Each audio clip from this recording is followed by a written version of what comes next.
चलिए दोस्तों स्टार्ट करते हैं। हम लोग कंक्लूजन से स्टार्ट करते हैं। भारत में इतने सारे फ्रूट्स मिलते हैं कि कौन से फ्रूट्स खाएं, कौन से कब खाएं, उसमें क्या चीजें मौजूद होती है सर, वो हमारे लिए बेनिफिट करता है। तो बेनिफिट करता है तो कौन से बॉडी पार्ट्स के लिए बेनिफिट करते हैं, तो सभी फ्रूट्स के बारे में अच्छे से जानेंगे। तो उसमें सबसे पहला हम स्टार्ट कर रहे हैं गाजर से। आप लोग एग्जाम के बेसिस से भी अगर कोई दो देख रहा है तो बहुत अच्छी बात है, और जानकारी के बेसिस से भी देख रहे हैं तो बहुत अच्छी बात है। ठीक है, देखिए जानते हैं हम लोग। देखिए गाजर, गाजर को साइंटिफिक हम लोग जानते हैं डक्कस कैरोटा। ऐसे नॉर्मली हम लोग गाजर को गाजर ही बोलते हैं, बट साइंस की दुनिया में उससे बोला जाता है डक्कस। ठीक है, गाजर हमारे पास 5 वैरायटी में आती है, 5 कलर की आती है, red, orange, yellow, purple, white. ठीक है, अब गाजर का रंग सर लाल क्यों होता है, उसमें क्या मौजूद होते हैं, तो एग्जाम के बेसिस से इसे इंपॉर्टेंट है, जरा ध्यान से देखिएगा। लाल होता है लाइकोपीन के कारण। ठीक है, और नारंगी क्यों होता है, तो बीटा कैरोटीन के कारण।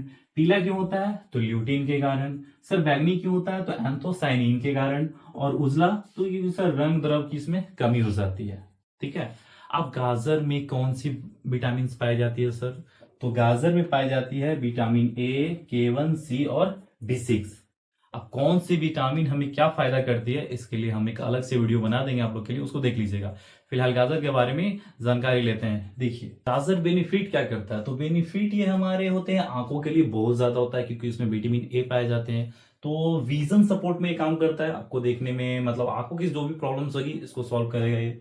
उसके बाद ये हमारे हार्ट के लिए भी थोड़ा सा अच्छा इंपॉर्टेंट होता है, डाइजेशन के लिए भी अच्छा होता है, पेट में पाचन क्रिया भी संतुलन करता है, और स्किन के लिए तो बहुत अच्छी होती है। बोन्स, इसमें विटामिन के होते हैं जिसके कारण बोन्स के लिए भी ज्यादा इंपॉर्टेंट हो जाता है, अच्छी हो जाती है।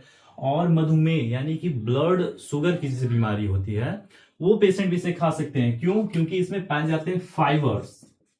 ठीक है ना, फाइबर्स के कारण ये मतलब ब्लड शुगर की जो पेशेंट होते हैं उसे भी कंट्रोल में करता है, तो उसे भी खा सकते हैं वो लोग।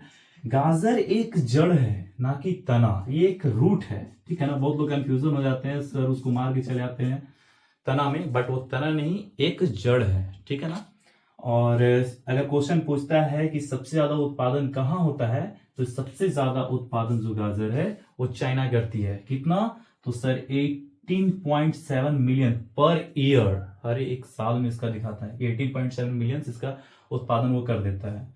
इसके नेचर के बारे में जानते हैं, मतलब इसकी प्रवृत्ति कैसी होती है, ये खाने में कैसा आपको टेस्ट देता है, तो तीखा भी लगेगा, मीठा भी लगेगा और कड़वी भी होती है। ठीक है, और इससे आप लोग क्या क्या बना सकते हैं, तो हलवा, अचार, मुरब्बा, सब्जी। अब हमारे इंडियन डिशेस की बात ही कुछ अलग है, कुछ भी डाल के कुछ भी लोग बना सकते हैं। यहाँ तो कोक चाउमीन भी बना के खिलाया जा रहा है, तो वो सब आपके हिसाब से होगी। चलिए अब हम लोग जानते हैं कि गाजर कब खानी चाहिए, ठंडी में, गर्मी में। वो हमारे लिए गर्म करता है सर, वो हमारे लिए ठंडी करती है हमारी बॉडी के लिए, वो जानते हैं। तो जान लीजिए कि गाजर जो होता है वो ठंडा भी करता है और हमारे लिए गर्म भी करता है। ठीक है, जो गाजर मीठा होगा वो हमारे लिए ठंडा करेगा, और जो गाजर जो होंगे वो कड़वा होगा वो हमारे लिए गर्म करेंगे। इसीलिए देखते हो कि ठंडी के दिनों में थोड़े से कड़वे रहते हैं गाजर, क्योंकि वो हमारे लिए थोड़े से ठंडा करता है। और गर्मी के दिनों में आप मीठे गाजर खाइए, वो आपके लिए ठंडा भी करेगा। ठीक है, ये इसकी क्वालिटी पे निर्भर करता है, अगर मीठा लग रहा है तो आपके लिए वो ठंडा करेगा, और हल्का सा अगर कड़वा टाइप का लग रहा है तो आपके लिए बॉडी के लिए गर्म करेगा। आप देखिएगा जो पिछला भाग होता है बहुत गर्म होता है, वो जो हरा वाला पार्ट होता है, पीला वाला जो पार्ट होता है ना, वो हमारे लिए बहुत ही गर्म करता है, तो उसको ज्यादा खाने से बचिए। ऐसे लोग खाते ही नहीं, उसे फेंक ही देते हैं, बट उसे ज्यादा नहीं खाना चाहिए। ठीक है, अगर वो ज्यादा खाते हैं आप तो आपको पेट में जलन, नींद न आना, ऐसी कुछ बीमारियां हो सकती है। कुछ और कंफ्यूजन है जो लोगों को होती है कि सर क्या हमें रात में खाना चाहिए या नहीं खाना चाहिए, तो हाँ बिल्कुल रात में आप खा सकते हैं, कोई दिक्कत नहीं है। खाली पेट में भी खा सकते हैं, इसमें भी कोई दिक्कत नहीं है। बस एक चीज आपको ध्यान देना है कि रात के समय जब आप खाते हैं तो खाने के जस्ट बाद तुरंत ना सोएं, डाइजेशन में थोड़ा सा टाइम लगता है। चलिए ठीक है, तो मिलते हैं हम लोग नेक्स्ट वीडियो में। जय हिंद।